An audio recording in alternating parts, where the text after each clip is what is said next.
Hey guys, it's Andy Coleman, and I'm going to show you guys how to buy a house. Step 1 is getting your pre-approval. Step 2 is getting set up on the MLS for the properties. Step 3 is doing showings and going and finding the property you like. Step 4 is putting in an offer for that property. Step 5 is getting the property accepted and negotiating all the terms. Step 6 is getting the inspection done and filing for the loan and applying to the HOA if you have an HOA. Step 7 is the inspection process where you're going to be negotiating your credits. Step 8 is going to be the appraisal process. Step 9 is going to be getting your clear to close. Step 10 is going to be your final walkthrough. And step 11 is going to be your closing. And then step 12 is moving into your house. And that's it. It's basically 12 steps to buying a house for the most part. Now, it's not a great time to buy right now, but it's starting to become a better time to buy. It's not like it was 2 years ago where it was a massive seller's market. It's not a buyer's market like it was before the pandemic. It's a decent time to buy right now because the house prices are coming down. As the house prices come down, it's usually a good time to buy because historically, as we know, if you look at any graph whatsoever, the house of prices always goes back up past the previous high.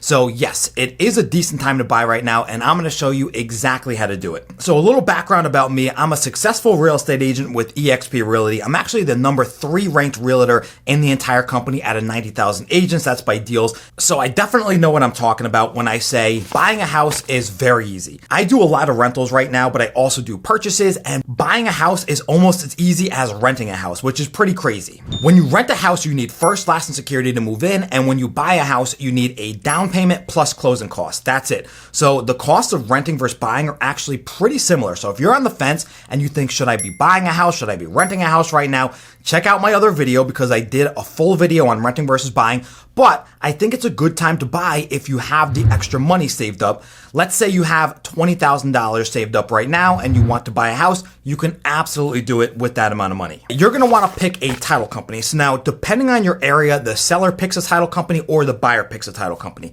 So find a good title company because they're going to be handling the whole closing process and working hand in hand with the realtors and the lender. You want to find a specialist in whatever area you're looking to buy in and then kind of feel them out a little bit to make sure they know what they're talking about. At least have a phone call with them or meet up with them in person and find out if they're any good. You're making a very expensive purchase, so you want to make sure you have a really good realtor. So once you have your realtor, you want to get a pre-approval. That's basically the first step in the home buying process is a pre-approval. You need to get pre-approved. You have to see how much the bank will actually lend you. And this way, you're not going to be spinning your wheels going and looking at properties that you can't even afford. Then you're going to want to look for a really good mortgage broker.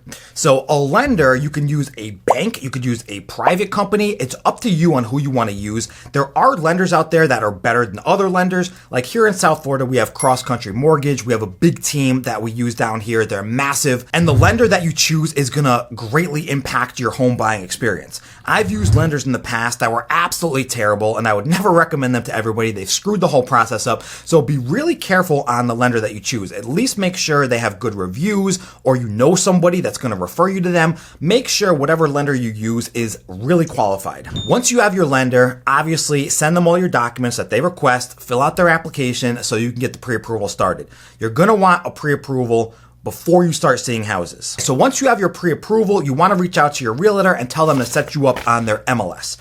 So this can be anything from towns, beds and baths, price range from your pre-approval, what types of houses you want, either a single family, townhouse, condo, villa, duplex, whatever you want, whether there's any membership fees or not. So you really want to avoid country clubs.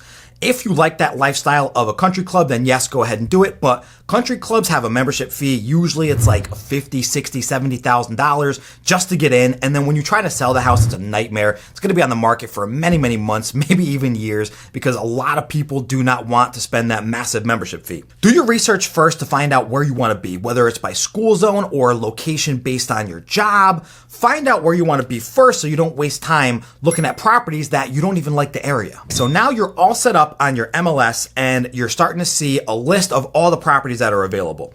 You want to go through that entire list and then you want to pick out your favorite properties. Remember, the market isn't really too crazy right now, but it's starting to pick up pace again. So some of these will be getting multiple offers. They'll be getting higher asking price offers. They'll be getting appraisal differentials. They'll be doing really good terms like 21-day loan commitments. So you do have to realize that some of these houses might go really quick. So if there's a particular house that you want, reach out to your realtor right away and tell them that you want to go and tour it. Set up a time to go and see the properties that you like. Now, it could just be one property or it could be a few, doesn't really matter. I always think it's better to see a few in the same day. This way, you're not going to be forgetting any major details, and you can compare the last house to the first house to the second house and find out which one you really like the best. After you've gone and toured the houses and you've seen them in person, and let's say you found one that you really, really like, now it's time to put an offer in. Find out what's going on. Now, obviously, you can't do this. Tell your realtor to call the other agent. Now, if you picked a good realtor, they're going to know how to do all of this, but just in case they don't, and this is what you should be looking for in a good realtor,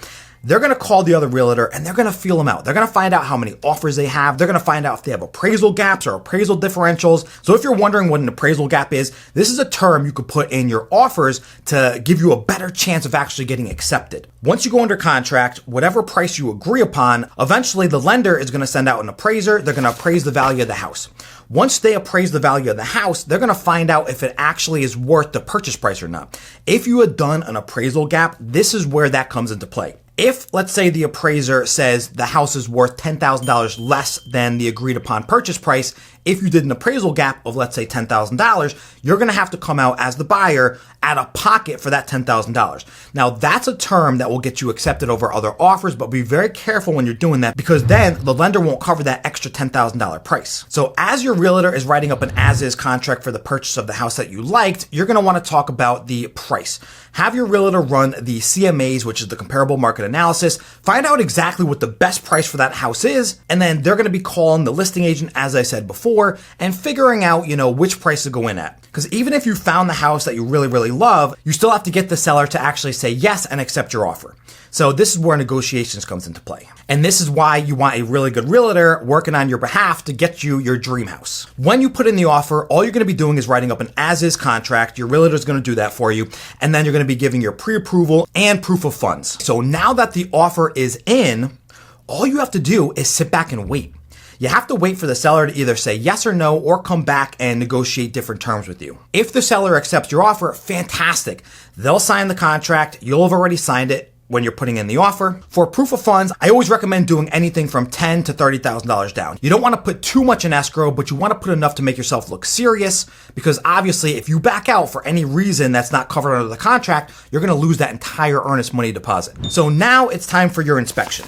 You got to get an inspector and make sure it's a really good inspector because they're going to be going in and seeing every little detail of that house. They're going to write up like a 50-page report detailing everything about that house. The major things that you're looking for in an inspection is mainly the roof, the air conditioner, the water heater, the foundation, anything like that that's going to be a major expense. For example, let's say there's a leak in the roof and you have to repair a whole portion of the roof, or the whole roof in general needs to be replaced. That could be $20,000, $30,000, $40,000, $50,000 just to get a brand new roof on there, really depending on the size of the house. So you want to make sure the roof's in good condition. You want to make sure the air conditioner is in good condition. Again, that could be a $5,000 plus expense if you need to replace the air conditioner. Water heaters, they're not that big of a deal. They're about $2,000 to $3,000 depending on what kind of water heater you get, but that is still a major expense.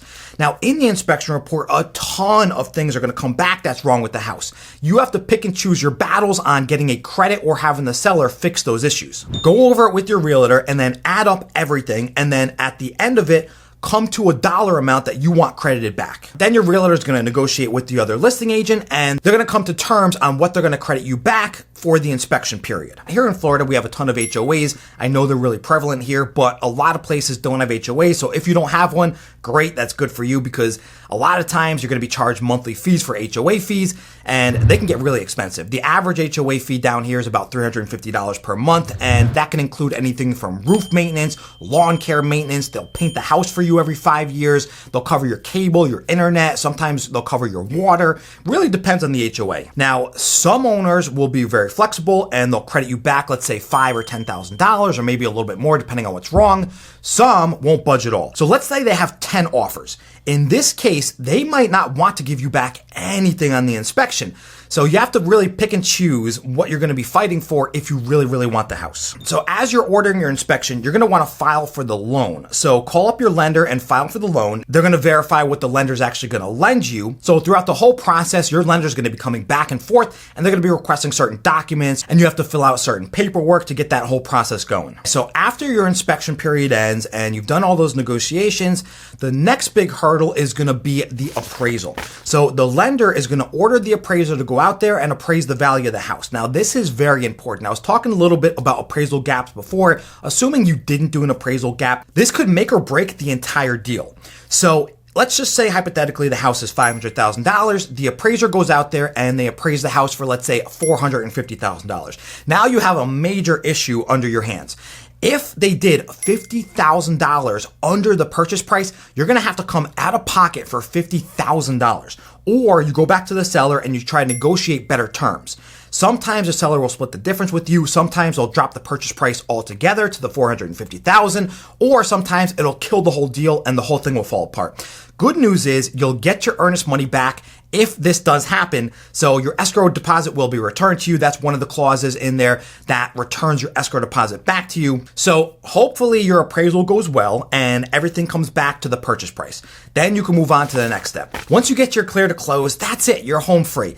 That is basically the lender saying, okay, you're good to go. You're approved for your mortgage and now you could buy this house. This whole process is going to take about 30 days or so. That's the typical closing time. Yes, you can do it a little bit quicker, especially if you're doing cash.